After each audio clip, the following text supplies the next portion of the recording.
اللہ الرحمن الرحیم. حدیث نمبر 318. وعن ابن عباس رضی اللہ عنہما قال قال رسول اللہ صلی اللہ علیہ وسلم ان الوضوء على من نام مضطجعا فإنه اذا استجع استرخت مفاصله. اذا استجع استرخت مفاصله. حمزہ وصلیہ کو گراؤ نا، کیوں نہیں گرا؟ اذا استجع استرخت مفاصله رواہ الترمذی و ابو داود. حمزہ وصلیہ گراتے ہوئے ان کے مفاصل میں استرخاء ہو رہا ہے، ان کو اتنی تکلیف ہو رہی ہے اس سے. اچھا خیر، تو کل حدیث گزری تھی حضرت علی رضی اللہ عنہ سے روایت ہے، وقاح الصحیح العینان، آنکھیں ہیں جو انسان کو روک کے رکھتی ہیں. فمن نام فلیتوضا، جو سو جائے اسے چاہیے کہ وضو کرے. میں بتا رہا تھا 3 قسم کے مذاہب ہیں، اسلاف سے ثابت ہیں. بعض صحابہ کا یہ قول تھا کہ علی الاطلاق نیند ناقض وضو نہیں ہے. ان کی دلیل یہ تھی کہ عشاء کی نماز کے لیے نبی صلی اللہ علیہ وسلم تشریف لاتے، بعض دفعہ صفوں میں بیٹھے ہوئے عورتیں، بچے، مرد اونگ رہے ہوتے تھے، نیند سے دائیں بائیں جھوم رہے ہوتے تھے. تو کہتے ہیں نیند سے اگر وضو ٹوٹتا تو ان کا نہیں ٹوٹتا. پھر بعض صحابہ کی رائے یہ تھی کہ علی الاطلاق نیند سے وضو ٹوٹ جاتا ہے، صحابہ تابعین سے یہ بھی منقول ہے. اور ان کی دلیل یہ تھی کہ انما وقاح الصحیح العینان، یہ جو حدیث ہے نا، فمن نام فلیتوضا، جو سوئے اسے چاہیے کہ وہ وضو کرے. تو میں نے آپ کو یہ بات بار بار بتائی ہے کہ جو یہ تاثر دیا جاتا ہے کہ پہلے اسلام ایک تھا، ائمہ اربع کے دور میں 4 حصوں میں تقسیم ہو گیا، یہ غلط تعبیر ہے. پہلے اختلافات بہت تھے، ائمہ اربع میں وہ سمٹ گئے، ٹھیک ہے نا. تو یہ مسئلہ بھی انہی مسائل میں سے، پہلے یہ اختلافات تھے لیکن ائمہ اربع میں آ کے یہ اختلاف ختم ہو گیا کہ انہوں نے ہر پہلو سے تحقیق کی ہے. تو 4 اماموں کا اس پر اتفاق ہو گیا کہ مطلق نوم ناقض وضو نہیں ہے لیکن گہری نیند ناقض وضو ہے. تو اس طرح ہر طرح کی روایت میں جمع ہو جاتا ہے، تطبیق ہو جاتی ہے. علی الاطلاق نوم ناقض وضو نہیں ہے، وہ نوم ناقض وضو ہے جو کیا ہو، گہری ہو. تو اب گہری اور ہلکی نیند کی تعبیر میں اختلاف ہو سکتا ہے کہ گہری کسے کہیں گے اور ہلکی نیند کسے کہیں گے. تو حنفیہ کے نزدیک نماز کی ہیئت پر اگر کوئی مرد سوتا ہے، کیونکہ مرد جب نماز پڑھتا ہے تو اس میں سمٹنا نہیں ہے، تو نماز کی اگر ہیئت پر باقی ہے تو پھر جتنی بھی گہری نیند ہو جائے اس سے وضو نہیں ٹوٹتا، اس لیے کہ وہ گہری ہے نہیں. جیسے قیام میں کوئی کھڑے کھڑے سو جائے نماز میں تو وہ گہری نیند تھوڑی ہے، اس لیے کہ وہ تو اگر گہری ہوتی تو گر جاتا نا نیچے. رکوع میں سو جائے، سجدے میں جب دونوں ہاتھ اٹھائے ہوئے ہوتے ہیں اس طرح سے سو جائے تو گہری نیند نہیں ہے، اس لیے کہ گہری ہوتی تو سجدے میں زمین پہ گر جاتا ہی ہے. البتہ عورت جب سجدہ کرے گی تو وہ چونکہ سمٹ کے سجدہ کرتی ہے، وہ بالکل بچھ جاتی ہے زمین پہ، تو وہ گہری نیند سو سکتی ہے سجدے میں. تو عورت اگر سجدے میں سو جائے گی تو اس کا وضو ٹوٹ جائے گا، کیونکہ خواتین سمٹ کے نماز پڑھتی ہیں. تو مرد کا حکم یہ ایک بات ہو گئی. دوسری بات یہ کہ نماز کے باہر اگر کوئی سوتا ہے تو اگر وہ لیٹ کے سوتا ہے، یعنی کروٹ کے بل یا چت لیٹ کے سوتا ہے، تو پھر آنکھ لگتی ہے تو یہ گہری نیند ہی ہے. اگر کوئی کروٹ کے بل یا چت لیٹ کے سوتا ہے تو یہ کیا ہے، یہی گہری نیند ہے. اور اگر کوئی بیٹھ کے سوتا ہے تو جب تک دونوں کولے زمین پہ ٹکے ہوں گے اس وقت تک وضو نہیں ٹوٹے گا. اور اگر دونوں کولوں میں سے ایک کولا بھی زمین سے اٹھ گیا تو وضو ٹوٹ جائے گا. سمجھتے ہو؟ کیونکہ یہ جو دونوں کولے زمین پہ ٹکے ہوتے ہیں نا، یہ خود گیس کو پاس ہونے سے روکتے ہیں. کیونکہ ظاہر پر مدار ہے، حقیقت پر تو مدار نہیں ہے. امکان تو ہے اس بات کا بھی کہ کوئی بیٹھے بیٹھے ہوا خارج ہو جائے کسی کی، لیکن ظاہر پر مدار ہے حکم کا. تو اگر کوئی بیٹھے بیٹھے سو رہا ہے اور دائیں طرف لڑک گیا اور لڑکا اور اس کے ایک کولا زمین سے اٹھ گیا ہے تو وضو ٹوٹ جائے گا اس کا. تو جب تک دونوں کولے زمین پہ ٹکے ہوئے ہوں گے وہ جتنی بھی گہری نیند سو جائے اس کو گہری نیند نہیں کہا جائے گا. یا اگر گہری کہا بھی جائے گا تو چونکہ مقعد جو ہے نا وہ خود رکاوٹ بنتا ہے ہوا کے خارج کرنے سے، اس لیے اس میں راجح قول یہی ہے حناف کا کہ ایسی صورت میں وضو نہیں ٹوٹتا. بس میں آپ جا رہے ہیں بیٹھے بیٹھے آنکھ لگ جاتی ہے بعض دفعہ، تو اگر دائیں بائیں لڑکے نہیں ہو تو پھر وضو نہیں ٹوٹا. چلیں، نہیں بس اگر ایک کولا جو ہے نا ایک مقص زمین سے ذرا سا بھی اڑ جائے تو بس وضو گیا. حقیقت پر مدار نہیں ہے نا, ظاہری علامات پر مدار ہے. چلیں حدیث نمبر 319 وعن بسرة رضی اللہ عنہ قالت قال البتہ پیغمبر کا وضو گہری نیند سے بھی نہیں ٹوٹتا. حدیث میں آتا ہے کہ آنکھیں سوتی ہیں اور پیغمبروں کا دل جاگتا ہے وحی کے لیے. وعن بسرة رضی اللہ عنہ قالت قال رسول اللہ صلی اللہ علیہ وسلم اذا مس احدکم ذکرہ فلیتوضأ. حضرت بسرہ رضی اللہ عنہ سے روایت ہے کہ رسول اللہ صلی اللہ علیہ وسلم نے فرمایا جب تم میں سے کوئی شخص اپنے شرمگاہ کو چھوئے تو اسے چاہیے کہ وہ وضو کرے. رواہ مالک و احمد و ابو داود و ترمذی و النسائی و ابن ماجہ و الدارمی. یہ ایک حدیث ہے. امام شافعی رحمہ اللہ تعالیٰ کے نزدیک شرمگاہ کو ہاتھ لگانے سے, چاہے مرد ہاتھ لگائے اپنی شرمگاہ کو یا عورت اپنی شرمگاہ کو ہاتھ لگائے, باطن کف کے ساتھ, یعنی کیونکہ ہاتھ لگانا اسی سے تعبیر ہے, تو باطن کف کے ساتھ جب ہاتھ لگائے تو اس سے وضو ٹوٹ جاتا ہے. امام مالک اور امام احمد بن حنبل سے دونوں اقوال ملتے ہیں. امام ابو حنیفہ کے نزدیک اس سے وضو نہیں ٹوٹتا. یہ حدیث امام شافعی کی دلیل ہے, حضرت بسرہ کی روایت. اس بارے میں صرف 2 ہی روایتیں ہیں مرفوع حدیثیں, دونوں حدیثیں مرفوع ہیں, اور ایک امام شافعی کی دلیل ہے اور دوسری حدیث امام ابو حنیفہ کی دلیل ہے. اور امام حنیفہ کی دلیل بھی پہلے پڑھ لیتے ہیں, آگے چلیں. وعن طلق بن علی رضی اللہ وعن طلق بن علی رضی اللہ عنہ قال سئل رسول اللہ صلی اللہ علیہ وسلم عن مس الرجل ذکرہ بعد ما يتوضأ قال وهل هو الا بضعة منه. حضرت طلق بن علی رضی اللہ عنہ فرماتے ہیں نبی صلی اللہ علیہ وسلم سے پوچھا گیا کہ ایک آدمی اپنی شرمگاہ کو ہاتھ لگاتا ہے وضو کے بعد, تو آپ نے فرمایا هل هو الا بضعة منه, تو یہ تو ایک جسم کا ٹکڑا ہے, یعنی اس سے کیا ہوتا ہے, مفہوم تو یہی ہوا نا. تو یہ دونوں حدیثیں ہیں, ایک حدیث امام شافعی کی دلیل ہے, دوسری حدیث امام ابو حنیفہ کی دلیل. ایک طریقہ تو یہ اختیار کیا ہے فریقین نے کہ ایک دوسرے کی حدیثوں کو ضعیف قرار دیا جائے, سند پہ کلام ہے. تو حقیقت یہ ہے کہ دونوں کی سندوں پہ کچھ نہ کچھ کلام موجود ہے, مگر وہ ایسا کلام نہیں ہے کہ جس کی وجہ سے دونوں حدیثوں کو ضعیف قرار دیا جائے یا ان سے استدلال جائز نہ ہو. اس لیے جو محقق علماء ہیں وہ کہتے ہیں کہ دونوں حدیثوں سے استدلال جائز ہے, یہ دونوں کی مضبوط دلیل ہے. سمجھتے ہو؟ تو اب جب دونوں طرف دلائل ہوتے ہیں اور دونوں طرف دلائل میں تعارض ہو تو وجہ ترجیح دیکھی جاتی ہے نا, کہ ترجیح کس میں زیادہ ہے. سمجھتے ہو؟ تو ہم یہ کہتے ہیں کہ حنفیہ کی جو دلیل ہے طلق ابن علی کی حدیث, یعنی طلق ابن علی کی حدیث ہے اور حضرت بسرہ کی حدیث ہے, اس کے علاوہ مرفوع حدیثیں نہیں ملتی. تو ہم یہ کہتے ہیں اب یہ دونوں میں سے ترجیح کس کو دی جائے. تو ہماری رائے میں یہ جو حنفیہ کی رائے میں طلق ابن علی والی حدیث ہے, اس کو چند باتوں کی وجہ سے ترجیح ہے. تو ترجیح یہ ہے کہ پہلی جو حدیث ہے جس میں آتا ہے کہ مس ذکر سے وضو لازم ہے, وہ تعویل اس میں ہو سکتی ہے. وہ تعویل 2 طرح کی تعویلات ہو سکتی ہے. نمبر 1 وہ استحباب پر محمول ہے, مستحب ہونے پر محمول ہے, یعنی اس میں آرڈر کیا ہے استحباب کا, اور دوسری حدیث میں کیا ہے وجوب کی نفی ہے کہ وضو لازم نہیں ہے. دوسری تعویل یہ ہو سکتی ہے کہ فلیتوضأ کا معنی ہاتھ دھونا بھی آ سکتا ہے, کیونکہ جب شرمگاہ کو ہاتھ لگاتے ہیں اس کا امکان ہوتا ہے کہ ایک ویسے بھی نظافت کے خلاف ہے نا یہ, تو فلیتوضأ سے مراد وضو کرنا ہو سکتا ہے.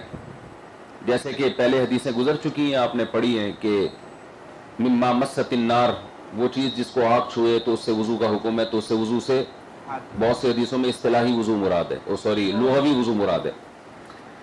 تو ہو سکتا ہے یہاں ہاتھ دھونا مراد ہو, جبکہ دوسری حدیث میں طلق ابن علی والی حدیث میں یہ تعویل نہیں ہو سکتی. تیسری بات یہ کہ یہ جو حنفیہ کی دلیل ہے حضرت طلق ابن علی والی, زیادہ تر تابعین اور صحابہ کا یہی قول ہے. ایک تو صحابہ اور تابعین کی کثرت بھی اس طرف ہے, دوسرا وہ صحابہ اور تابعین جو علم اور فقہ میں بڑھ کے تھے, جیسے کہ حضرت امام طحاوی رحمہ اللہ تعالی نے نا شرح معانی الآثار میں صحابہ کے آثار نقل کیے ہیں, اس میں سے حضرت علی رضی اللہ تعالیٰ عنہ کا قول ہے ما ابالی انفی مسست او اذنی او ذکری, مجھے کیا کہ میں اپنی ناک کو چھوں، کان کو چھوں یا شرمگاہ کو چھوں، یعنی یہ بھی جسم کا ایک ٹکڑا ہی ہے. تو حضرت علی کا مقصد اس سے یہی تھا کہ اس میں جیسے ناک اور کان کو چھونے سے وضو نہیں ٹوٹتا تو شرمگاہ کو چھونے سے بھی وضو نہیں ٹوٹتا.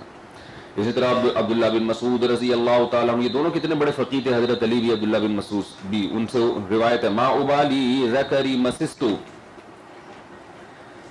فی الصلاۃ او اذنی او انفی، کہ نماز میں شرمگاہ کو ہاتھ لگاؤں یا ناک کو ہاتھ لگاؤں یا کان کو. یہ شرمگاہ کو ہاتھ لگانے کی ترغیب نہیں دی جا رہی، ایک بیان کیا جا رہا ہے کہ جیسے ناک کو ہاتھ لگانے سے وضو نہیں ٹوٹتا، کان کو ہاتھ لگانے سے وضو نہیں ٹوٹتا، تو شرمگاہ کو ہاتھ لگانے سے بھی وضو نہیں ٹوٹتا.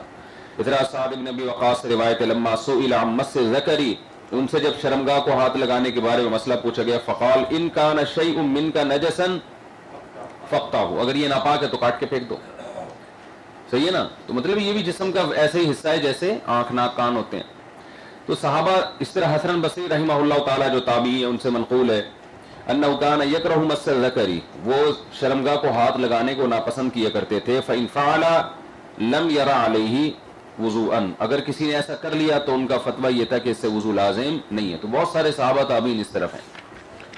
تو یہ تیسری وجہ ترجیح ہو گئی، سمجھتے ہو؟ چوتھی وجہ ترجیح قیاس ہے. وہ یہ ہے کہ ہمیں احادیث جتنی بھی ملتی ہیں ان میں خروج نجاست سے وضو، جو جمہور کا قول ہے نا اس کے مطابق خروج نجاست سے ہمیں وضو ملتا ہے، تو یہاں نجاست کا خروج نہیں ہو رہا. اور پانچواں بھی قیاس ہے، وہ دلیل نظر جسے کہتے ہیں، کہ مس سے یعنی ذکر سے اگر وضو ٹوٹتا ہاتھ لگانے سے تو کیوں ٹوٹتا؟ اس لیے کہ وہ ایک ایسی جگہ ہے جہاں سے گندگی نکلتی ہے، جبکہ اس پر اجماع ہے کہ عین گندگی کو ہاتھ لگانے سے وضو نہیں ٹوٹتا.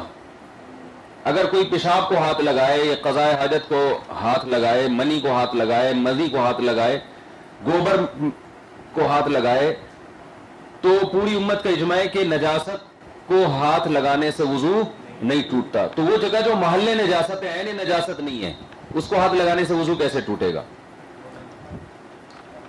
فقہ کا اصول ہے نا لا يعدل عن الروایت اذا وافق، لا يعدل عن الدرایت اذا وافقتها الروایہ. یہ بہت اہم فقہ کا اصول ہے. لا يعدل عن الدرایہ اذا وافقتها الروایہ.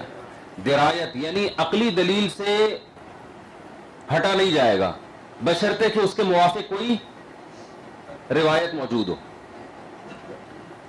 عقل کو، دلیل نظر کو اس وقت چھوڑا جائے گا جب اس کے حق میں کوئی بھی روایت موجود نہ ہو. سمجھتے ہو نا؟ تو بھائی شریعت کے مقابلے میں تو عقلی دلیل کو چھوڑ دیا جائے گا نا، شریعت سب سے پہلے ہے. لیکن اگر اس کے موافقت میں کوئی دلیل مل رہی ہے تو پھر درایت سے عدول نہیں کیا جائے گا. یہ بھی حنفیہ کے نزدیک جب دلائل میں تعارض ہو جائے تو وجہ ترجیح میں سے ایک ترجیح یہ بھی ہے کہ اقرب الی العقل کون سی چیز ہے، نظر کس کا ساتھ دے رہی ہے. بات سمجھ میں آ رہی ہے؟ میرا خیال ہے یہ قاعدہ سمجھ میں نہیں آیا آپ لوگوں کو. اس کا یہ مطلب نہیں ہے کہ قرآن و سنت کے مقابلے میں عقلی دلیلوں میں چلا جائے گا. دیکھو بعض کا اصول کیا ہوتا ہے کہ روایت کی کثرت جس طرف ہو اس کو ترجیح دیتے ہیں، ادھر زیادہ حدیثیں ادھر کم ہیں. بعض فقہا کا اصول ہے کہ صحت میں جو حدیث زیادہ درجے کی صحیح ہے اس کو ترجیح دی جائے گی، جو اس درجے کی صحت نہیں ہے لیکن ہے صحیح. ضعیف پر تو عمل ہی نہیں کیا جاتا نا مسائل میں، تو اس بیس سے وہ ترجیح دیتے ہیں کہ بھئی یہ زیادہ صحیح بخاری کی ہے فار ایگزامپل، اور یہ حدیث کسی اور کتاب کی ہے. اچھا کسی اور کتاب میں عین ممکن ہے حدیث بخاری سے بھی زیادہ صحیح ہو. یہ خود ایک جہالت کی بات ہے جو لوگوں میں پھیل گئی ہے کہ بخاری کی حدیث کو ترجیح دی جائے گی مسلم پر. یہ غلطی ہوئی ہے حضرت علامہ ابن حجر رحمہ اللہ تعالی سے. انہوں نے یہ لکھا ہے نا نخبۃ الفکر میں.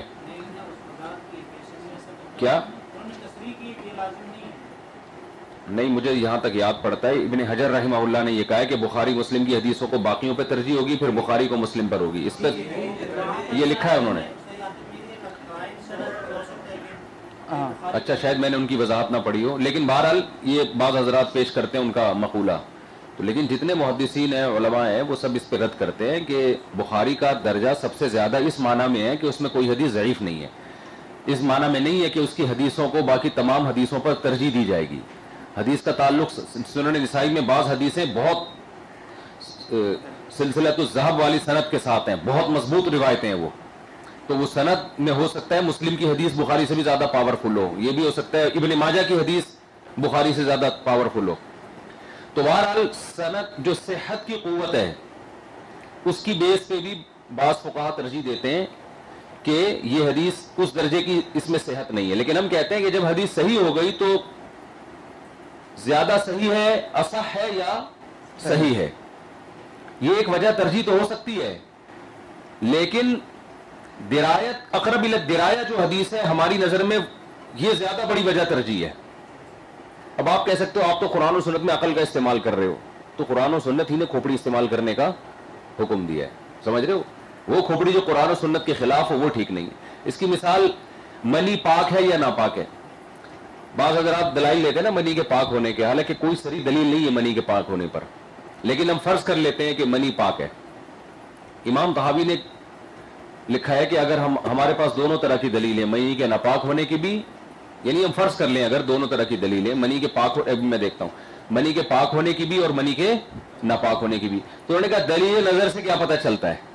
انہوں نے کہا مزی جس کے نکلنے سے وضو فرض ہوتا ہے، غسل فرض نہیں ہوتا، سب اس کے ناپاک ہونے کے قائل ہیں.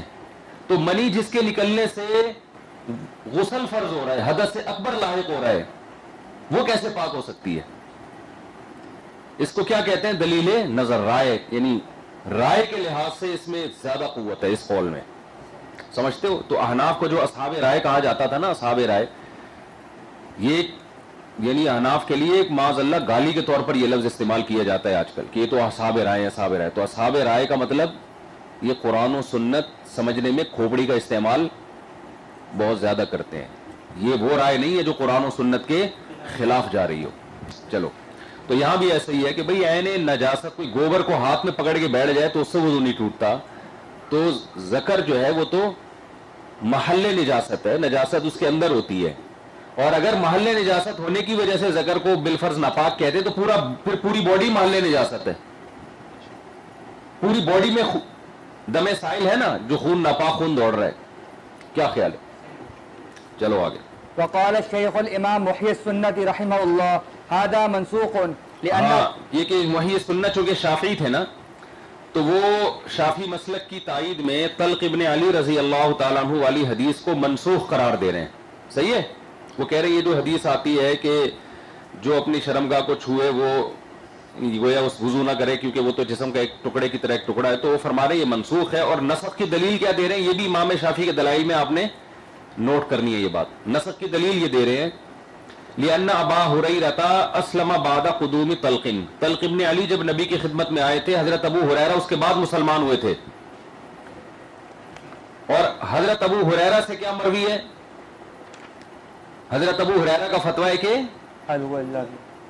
وضو ٹوٹ جاتا ہے اس سے، جیسے کہ آگے آ رہا ہے، فتویٰ پڑھ لیں. قد روى ابو هريرة عن رسول الله صلى الله عليه وسلم قال اذا افضى احدكم بيده الى ذكره ليس بينه وبينها شيء فليتوضا رواه الشافعي والدارقطني.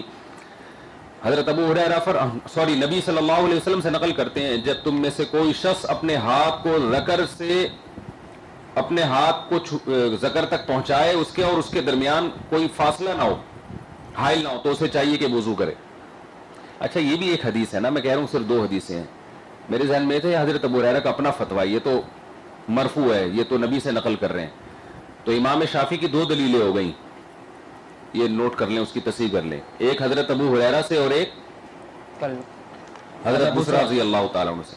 تو کہہ رہے ہیں کہ حضرت ابو ہریرہ چونکہ مسلمان ہوئے ہیں حضرت طلق ابن علی کے بعد، تو ابو ہریرہ کی روایت کو ترجیح ہوگی طلق ابن علی کی روایت پر، اس لیے کہ وہ بعد میں مسلمان ہوئے تو وہ بعد والی بات نقل کر رہے ہیں، اور وہ پہلے مسلمان ہوئے تو وہ پہلے والی بات نقل کر رہے ہیں. تو اس کا جواب یہ ہے کہ یہ کہیں بھی کسی محدث کا اصول نہیں ہے کہ جو صحابی بعد میں مسلمان ہوا وہ جو روایت پیش کریں گے وہ ناسخ ہوگی، اور جو پہلے مسلمان ہوئے ان کی روایت کیا کہلائے گی؟ منسوخ. اس لیے کہ اس بات کا امکان موجود ہے کہ حضرت ابو ہریرہ یہ جو طلق ابن علی ہے یہ مسلمان پہلے ہو گئے ہوں لیکن روایت بعد میں کر رہے ہوں، اس بات کا پورا امکان موجود ہے. اور اس طرح بھی ہوا ہے کہ ایک صحابی بعد میں مسلمان ہوئے، روایت اس کی بھی نظاری ملتی ہے حدیث میں کہ وہ روایات پہلے کی کر رہے ہیں، پہلے زمانے کی، انہوں نے کسی صحابی سے سنا مگر ان کا نام حذف کر دیا. چلیں حدیث نمبر 321. وقد روا ابو دوسری بات یہ کہ اس میں بھی تعویل کی گنجائش موجود ہے، اس حدیث میں بھی فلیتوضا سے لغوی وضو مراد ہو. چلیں وقد روا ابو ہریرہ رضی اللہ عنہ عن رسول اللہ یہ صلی ہو گیا نا، اللہ آگے چلیں نا. حدیث نمبر 322. ورواہ النسائی عن بصرۃ رضی اللہ عنہا الا انہ لم اچھا، یہ یذکر. آج کل پتہ ہے فتنہ پرست لوگ کیا کر رہے ہوتے ہیں، جب اپنے مسلک کے دلائل دیتے ہیں نا تو جتنی کتابوں میں وہ حدیث آئی ہے بھرم کے لیے نا وہ ساری کتابوں کا حوالہ دے رہے ہوتے ہیں. یہ حدیث بخاری میں بھی ہے، یہ مسلم میں بھی ہے، یہ ابن ماجہ میں بھی ہے، یہ حوالہ. لوگ کہتے ہیں اوڑے کیا حدیث ہے. او بھائی ایک صحابی سے مروی ہے، وہ 100 کتابوں میں وہ ایک ہی حدیث ہوگی. ایسے تو ہر حدیث اکثر بہت ساری کتابوں میں ہی ہوتی ہے. تو یہ بھی الو بنانے کے طریقے ہیں آج کل چورن بیچنے کے نا. تو یہ فلانے میں بھی ہے، یہ فلانے میں، یہ دیکھو اس کا بھی حوالہ، یہ دیکھو اس کا بھی حوالہ. وہ ایک حدیث ہے، وہ تو 10 لوگ ذکر کر رہے ہیں اس کو. چلیں الا انہ لم یذکر لیس بینہ و بینہا 10 کتابوں میں آنے سے حدیث کو قوت نہیں ملتی ہے، 10 سندوں سے آنے سے ملتی ہے قوت. سمجھتے ہو؟ سند ایک ہی ہے، وہ تو 100 کتابوں میں آ جائے. آپ بھی 20 کتابیں لکھو، اس میں بھی لکھ دو، وہ اس سے کیا ہوگا. چلو حدیث نمبر 323. وعن عائشة رضی اللہ عنہا قالت كان النبي صلی اللہ علیہ وسلم يقبل بعض ازواجه ثم يصلي ولا يتوضا. رواہ ابو حضرت داؤد. عائشہ رضی اللہ عنہ سے روایت ہے نبی صلی اللہ علیہ وسلم اپنی بعض زوجہ کا بوسہ لیا کرتے، اس کے بعد نماز پڑھتے اور وضو نہیں کرتے. یہ مسئلہ یہاں ہے کہ مس مرأہ سے وضو ٹوٹتا ہے کہ نہیں ٹوٹتا. صحیح ہے نا، عورت کو ہاتھ لگانے سے وضو ٹوٹتا ہے یا نہیں ٹوٹتا. یہ بھی ایک اختلافی مسئلہ ہے، انشاءاللہ اس پر پھر ہم کل بات کریں گے. وقت تھوڑا رہ گیا، پھر پورے اختلافات سمٹیں گے بھی نہیں. اچھا، یہ لفظ آ رہا ہے کان النبی، نبی ایسا کیا کرتے تھے. ہمارے جو اہل حدیث حضرات ہیں وہ رفع الیدین پر بھی اسی طرح کی حدیث پیش کرتے ہیں. کان یرفعو، ہم جب کہتے ہیں نا یہ تو رفع الیدین احیاناً ہوا ہے، احیاناً، موت تک آپ کا ہمیشہ دائمی معمول رہا ہو، یہ ثابت نہیں ہے. اور زیادہ حدیثیں کرنے کی کیوں ملتی ہیں کہ جو چیز وجودی ہوتی ہے اس کا ذکر کیا جاتا ہے، جو نہیں کیا جاتا اس کا تذکرہ. بھائی جو کام ہوتا ہے اس کا تذکرہ کیا جاتا ہے نا، جو کام ہوتا نہیں ہے تو اس کو بس خاموشی اختیار کی جاتی ہے، جب نبی صلی اللہ علیہ وسلم نے رفع الیدین سے نماز پڑھی اس کو تو بیان کیا گیا، جب رفع الیدین نہیں کیا تو پھر اس کو بیان ہی نہیں کیا گیا ہے. جب آپ کہیں جا کے جو کچھ کر رہے ہوتے ہو تو خبر دینے والا یہ تو بتا رہا ہوتا ہے کہ یہ اس نے یہ بھی کیا، اس نے یہ بھی کیا، اس نے یہ بھی کیا. خبر دینے والا یہ تھوڑی بتاتا ہے کہ یہ جب آئے تھے تو انہوں نے یہ بھی نہیں کیا، یہ بھی نہیں کیا، یہ بھی نہیں کیا، یہ بھی نہیں کیا. آپ بتاؤ گے جی استاد جی کلاس میں آئے، انہوں نے قہوہ بھی پیا، چائے بھی پی، ٹھیک ہے نا. آپ یہ تھوڑی بتاؤ گے انہوں نے کافی بھی نہیں پی، آئے تھے کھانا بھی نہیں کھایا، سوئے بھی نہیں، اور پانی بھی نہیں پیا، اور بوتل بھی نہیں پی، اور پیپسی بھی نہیں پی، اور 7 اپ بھی نہیں پی. تو رفع الیدین جس نماز میں نبی نے کر لیا صحابی نے بیان کر دیا، جس نماز میں نہیں کیا اس میں اس کا تذکرہ ہی نہیں کیا. سمجھتے ہو؟ اس پہ قرائن ہے، یہ ہوائی فائرنگ نہیں ہے، اس پہ بہت سارے قرائن ہیں جو میں دیتا رہتا ہوں، بتاتا رہتا ہوں. تو وہاں اہل حدیث حضرات کہتے ہیں کان یرفع یدیہ عند الرکوع وعند الرفع من الرکوع، یہ الفاظ آتے ہیں. اور کانا استمرار کے لیے آتا ہے نا، کانا یرفع، آپ یوں کیا کرتے تھے. تو ابن حجر رحمہ اللہ نے لکھا ہے کہ حدیث میں کانا یہ استمرار کے لیے نہیں ہے، کانا یفعل کذا. جب قرآن و حدیث میں آئے گا نا کانا یفعل کذا تو یہ اس کی دلیل نہیں ہے کہ ہمیشہ ایسا ہوتا تھا. ایک دفعہ بھی اگر کوئی کام یا احیاناً بھی نبی نے کوئی کام کیا ہے تو اس کو صحابی نے کانا یفعل سے تعبیر کیا ہے، جس میں ابن حجر نے یہ دلیل پیش کی ہے، اسی کے تحت لکھا کانا یقبل بعض ازواجہ، نبی صلی اللہ علیہ وسلم اپنی بعض زوجہ کا بوسہ لیتے تھے اور پھر وضو کر کے نماز پڑھاتے تھے. تو یہ نبی کا معمول نہیں تھا.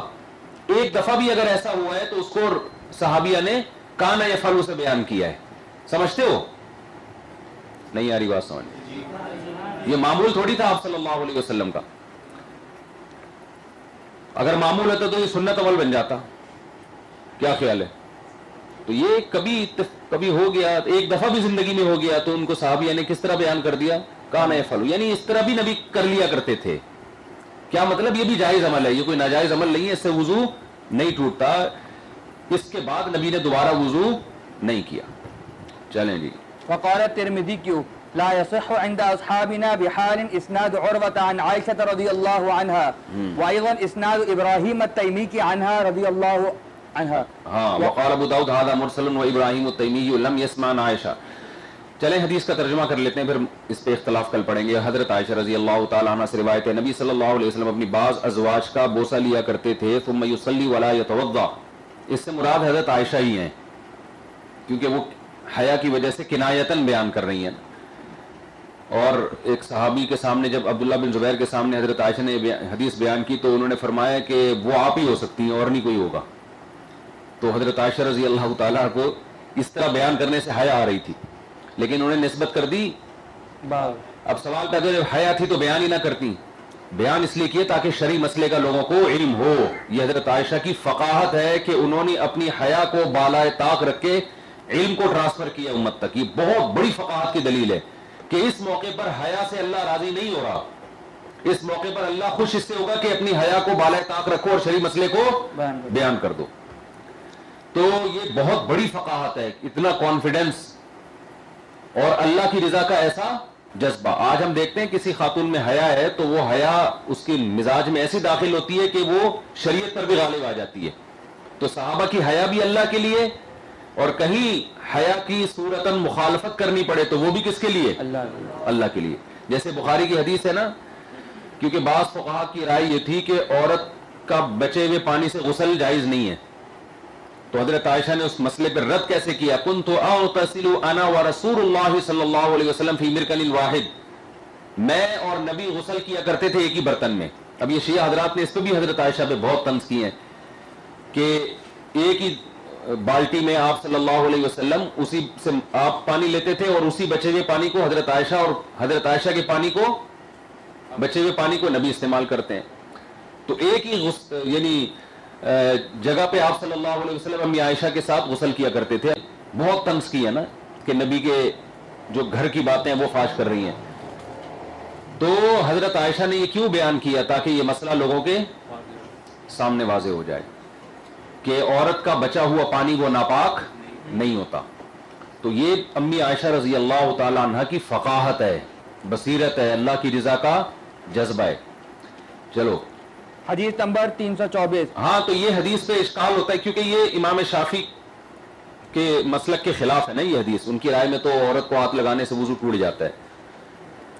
تو یہ جو صاحب مشکات ہیں یہ فرما رہے ہیں کہ لا یصح عند اصحابنا بحال اسناد عروہ عن عائشہ, ہمارے ہاں حضرت عروہ کا حضرت عائشہ سے جو اسناد ہے وہ ثابت نہیں ہے. لیکن حقیقت یہ کہ امام ترمذی نے ایسا کہیں بھی نہیں لکھا, جب تلاش کیے تو نہیں ملا یہ. اور حضرت عروہ کا حضرت عائشہ کا شاگرد ہونا یہ بہت مضبوط دلائل سے ثابت ہے, ان کی ملاقات بھی, ان سے علم سیکھنا بھی. عروہ جو تھے یہ عروہ ابن عبداللہ ابن زبیر تھے, یہ حضرت عائشہ کے بھانجے کے بیٹے تھے, سمجھتے ہو. وَأَيْضًا اسناد ابراہیم التیمی عنہا, اسی طرح ابراہیم التیمی سے جو یہ منقول ہے کہ حضرت عائشہ یہ فرماتی ہیں, تو حضرت ابراہیم التیمی کی ملاقات بھی حضرت عائشہ سے ثابت نہیں ہے, ان سے روایت ثابت نہیں ہے. تو اسی وجہ سے یہ حدیث ابراہیم تیمی کے واسطے سے جو ہے مرسل ہے, کیونکہ ابراہیم تیمی نے حضرت عائشہ سے نہیں سنا. تو مرسل حدیث امام شافعی کے یہاں حجت نہیں ہے, ہمارے یہاں حجت ہے.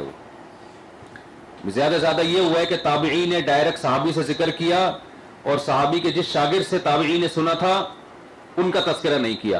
تو خیر القرون جس میں خیر کا غلبہ تھا, نبی کی حدیث ہے خیر القرون قرنی ثم الذین یلونہم ثم الذین یلونہم. تو خیر القرون کی جو مرسل حدیثیں ہیں وہ حناف کے ہاں حجت ہیں, کیونکہ پہلے اختصار سے کام لیا جاتا تھا, اتنا جھوٹ حدیثوں میں آیا نہیں تھا, تو بعد میں پھر اس میں تشدید ہوئی ہے. تو حناف کے ہاں مرسل حدیث حجت ہے. اب کوئی کہتا ہے کہ یہ ضعیف حدیث کو صحیح کہتے ہیں, بھائی ضعیف کا آپ کے معیار کچھ اور, ہمارے ہم تو کہتے ہیں کہ بعض دفعہ مرسل حدیث وہ مسند سے زیادہ پاورفل ہوتی ہے.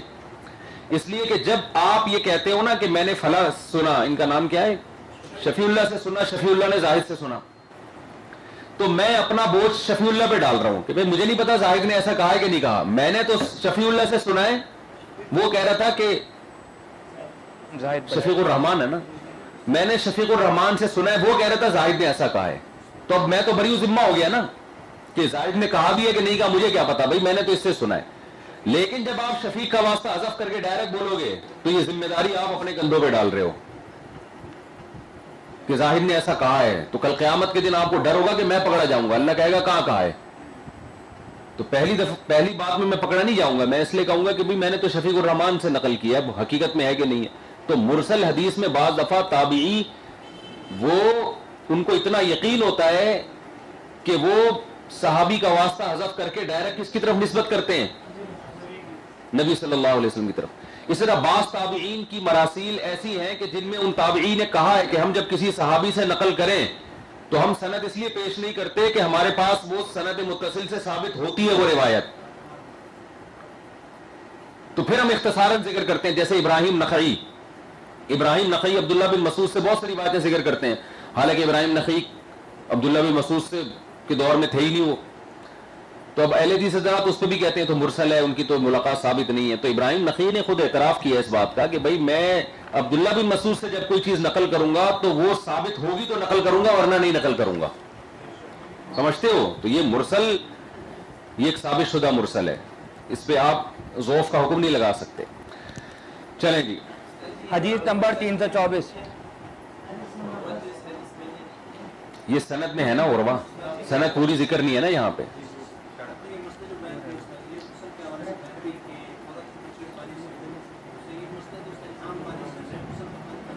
نہیں، غسل کے پانی ناپاک نہیں ہوتا نا، عورت نے جس پانی سے غسل کیا ہو، جو پانی بچا ہوا وہ ناپاک تھوڑی ہوگا، وہ تو پھر عورت اور مرد کا فرق نہیں ہے نا، مائع مستعمل کے مسائل آئیں گے پھر اس میں۔